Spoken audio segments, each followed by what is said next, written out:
50च्या गाडीवरती ऑब्जेक्शन आहे कोराळकरांच्या. ज्यांच्या ऑब्जेक्शन घेतलेलं आहे त्यांनी इथं स्टेज पशी या. सुटला 59 सुटला. एक सुपर डुप्पर बाहेर गेला. दुसरा वाद झाला. तिसऱ्याच्या अंगावर गेला आणि बाकीच्या गाड्या पळतात. गाड्या लक्ष द्या. पड्याल म्हातारा आहे अजून तो म्हातारा झाला नाही. वय वर्ष किती आणि परत एकदा गट पास झाला असा राजा.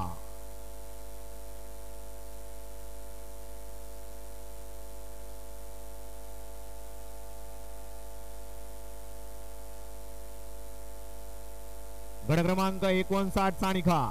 59 सानिकाला तास क्रमांक 6 वरून धावलेली गाडी. पीरसाहेब प्रसन्न पिंटू शेठ मोडक वडकी पुणे सानवी किरण भांडवलकर सासवड या गाडीचा 1 नंबरला विजय गाडी मालकाचा त्यावरती बसणाऱ्या छोट्या ड्रायव्हरचा हार्दिक हार्दिक अभिनंदन आहे. सुंदर अशी गाडी पाहिली. ओंकार अरुण तळे